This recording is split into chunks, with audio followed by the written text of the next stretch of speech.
Hi there. Jack Wyant here. I live in Cincinnati, Ohio and Sea Island, Georgia. And Mark has asked that we tell our stories. And since we must be obedient to him, I shall do so.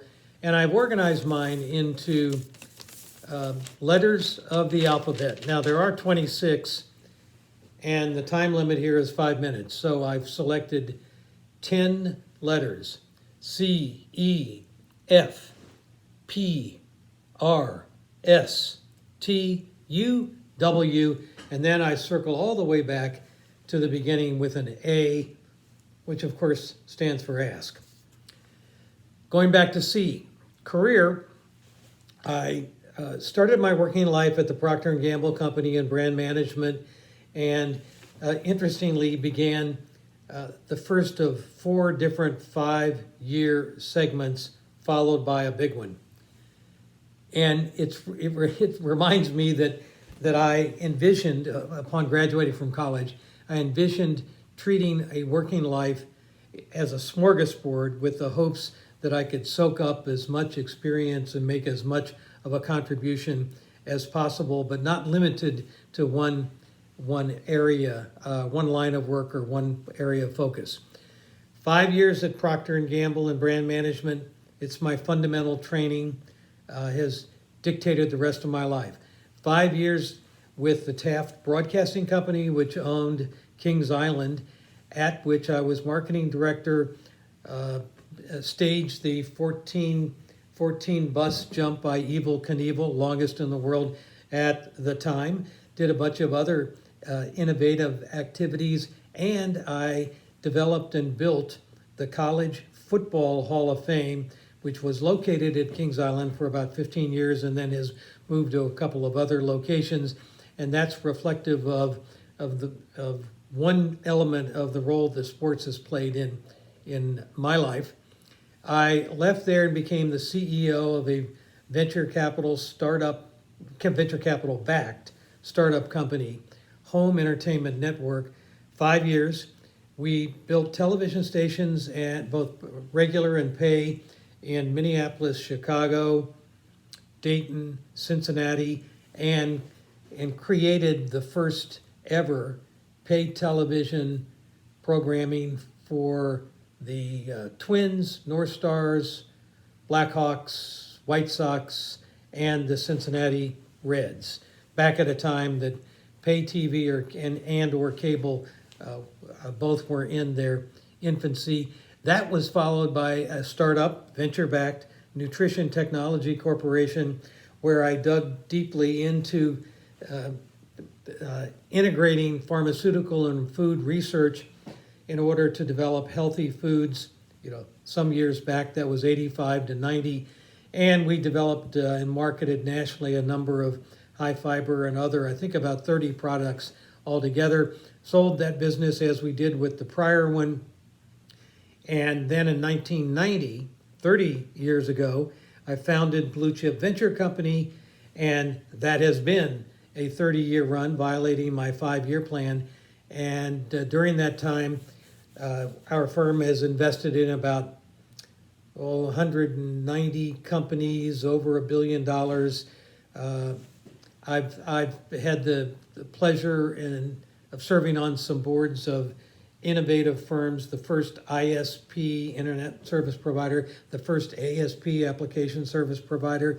Have done a fair amount in new media, along with old media, which traces back to my P&G and Taft roots. So it's been an interesting experience. I'm now migrating out of institutional investing into a la carte selective investing, largely under the auspices of Queen City Angels, a Cincinnati-based 125-person angel group that has distinguished itself over the last 20 years. And at the moment, I'm driving an investment program in Plank, Plankk. That is a digital app within the fitness field, and I'm seeking to do more work in fitness and sports. So career is continuing here at age 75. E, that was a C. Here's an E. Education. Our family is keen on liberal arts education. I have an undergraduate degree, double major, political science and communications from Denison University. Loved it then, love it now.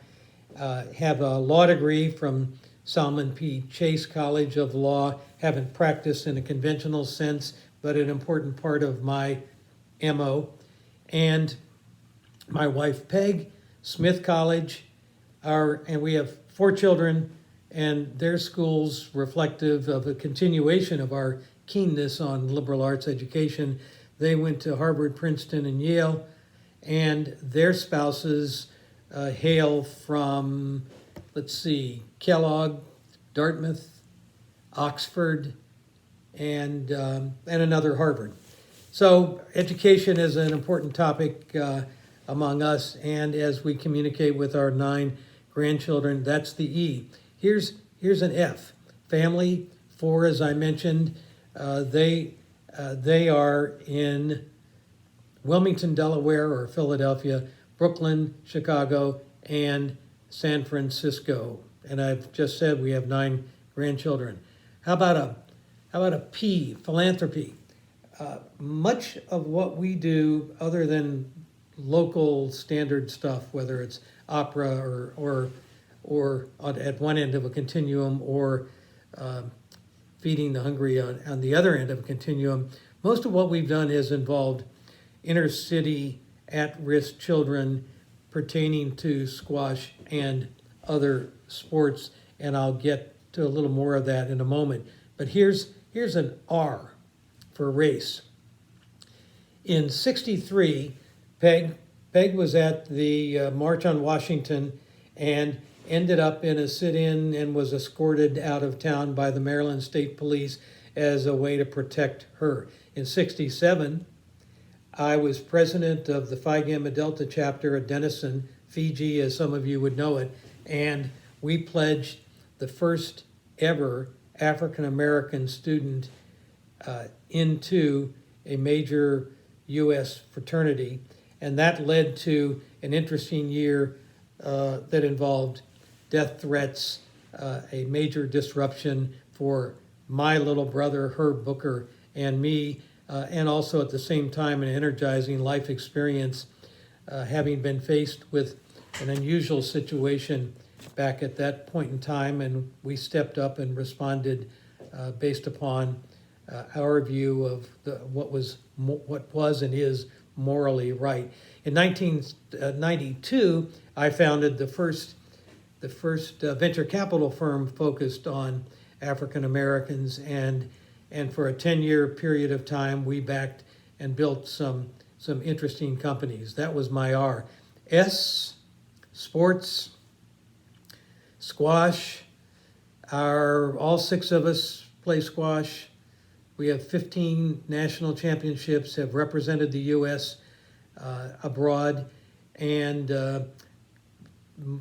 everybody still plays. Our son Jack is the squash coach at the University of Pennsylvania, has been for 18 years. Son Tim is in New York running SEA, Squash and Education Alliance, which is an entity that oversees 25 programs in various markets, mostly in the U.S., that focus on educating and developing the game of squash with inner city children. All of us are on one or more boards of those local enterprises, and our family built the courts and the classrooms, et cetera, for the facility that's located in Cincinnati. And we're a funder of the new National Squash Center that's opening in April, a $35 million, one of a number of funders, $35 million project on the Drexel campus in downtown Philadelphia. We're also owners of 2 major league sports franchises, and sports, staying with my S, sports, squash, big part of our lives. I'm going to go to T for teaching. I developed and taught for 10 years at Xavier University in the MBA program a course on venture capital, and that was about up to 10 years ago. And then 3 years ago, I developed or founded the Law and Entrepreneurship Center at Salmon P. Chase College of Law, my school, which is here in the Cincinnati area. And I'm teaching in the program as I am its director. And it's an innovative approach to linking together legal education as well as entrepreneurship, which, parenthetically, is embodied in my life story. So, I'm teaching at the same time that I'm migrating into a la carte investing, and so it is. U stands for unusual or unexpected. I have two items there. In August of 1968, I was in Prague doing a story for the Boston Globe on the state of affairs under President Dubček within Czechoslovakia, and developed an assessment of whether it would be workable that leadership team and that country could find a balancing act between East and West. The article appeared in the Boston Globe on Sunday, the April 20th, and it articulated a well thought out conclusion that all was just fine, nothing would happen. It had been 20 years since World War II, it had been 10 years since Hungary, etc. And 2 days later, the Russians invaded.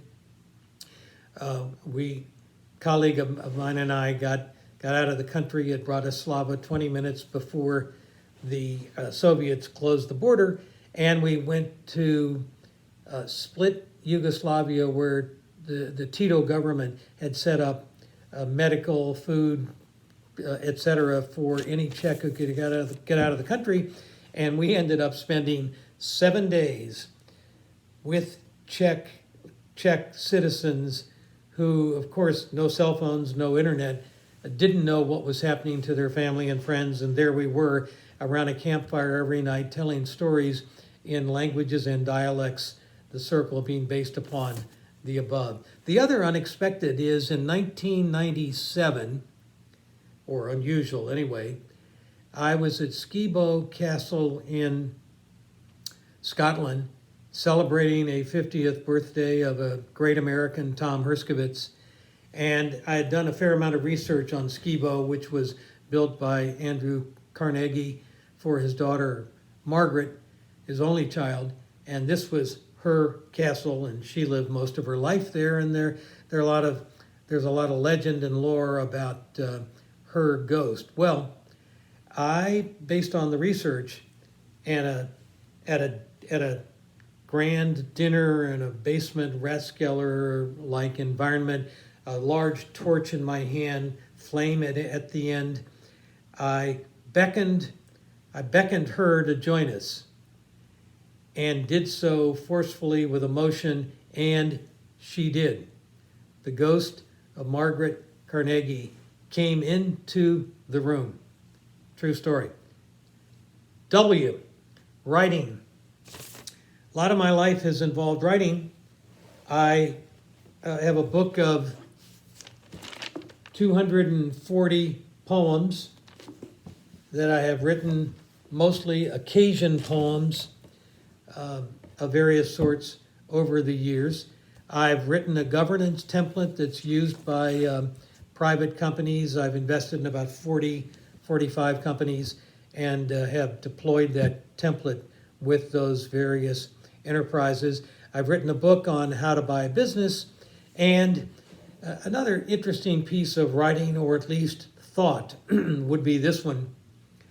At turning age 70, I focused on what does it mean? How can one think about the totality of one's life on Earth and that particular point in time, if it is one? And here's what I came up with. I developed a 4-part, 100-year life plan, which essentially says you spend the first of the 4 parts as you can see, from birth to age 25, getting educated. Then from 25 to 40, part number 2, we get ourselves ready. Following which, well, that gets you to 40, and life begins at 40. That's a critical component of what I'm articulating. So for the next part, which goes from 40 to 70, we make mistakes and learn lessons, and then at 70, we declare that it's halftime. Think about it. I'm sure all of those who are listening at this point are less than 70, so prepare yourselves to ponder this subject. At 70, it's halftime, which means we can then launch into the second half to apply lessons and share the joy of doing so with others. And then, of course, at age 70, what happens is, well, you know what. How did I develop this? In bearing down and doing some research, which is what a writer does, what a thinker does, I ascertained that in 1933, the number one best-selling nonfiction book in the United States was Life Begins at 40. In 1935, 2 years later, Will Rogers starred in the film of the same name. Two years after that, 37, Sophie Tucker released a song, Life Begins at 40. And then in 1980, none other than John Lennon did the same. So with those inputs from those different sources, whether it's music, the arts, writing, clearly it begins at 40. And if it begins at 40, then one must address, well, what's the context? How does it fit? And as I've just shared, and as you are perhaps determining whether you'll incorporate into your thinking, here it is. It's a 4-part life plan with 70 only representing the beginning of the second half. That was my W. I'm now going to go to the A, the ask. It would be energizing for 361 to embrace, to whatever extent is appropriate, and for members of, to commit capital to programs within SEA, Squash and Education Alliance. That's the umbrella I mentioned earlier that our son Tim runs, the mission of which is to work with at-risk children, and thousands have gone through life-changing experiences through SEA programs. Some of you will know the names in different locales. City Squash, Street Squash, and in New York, Squash Busters in Boston, Squash Smarts in Philadelphia, and literally coast to coast, there are SEA programs, and we've seen the good work that it does, and therefore know that other people would be pleased to do so as well. My other ask is Plank, the company I mentioned earlier, which is in the digital fitness field, $4 million in revenue, a couple years old, likely to be sold in the near future. We already have our eyes on the potential buyers, and there are members of 361 who happen to have learned about it, have stepped up and have invested, and it'd be exciting to share the joy of that experience with others within 361 as well. So at the beginning, I mentioned the importance of being obedient to Mark's dictates, and I have just endeavored to tell my story using 10 letters, C, E, F, P, R, S, T, U, W, and then I went back to the beginning with an A. The other 16 letters are not going to fit because I've just hit 20 minutes, which is 4 times the allotment, and therefore I shall now sign off. But it's been, I think, a pleasure for me and perhaps some portion of the above may be for you too.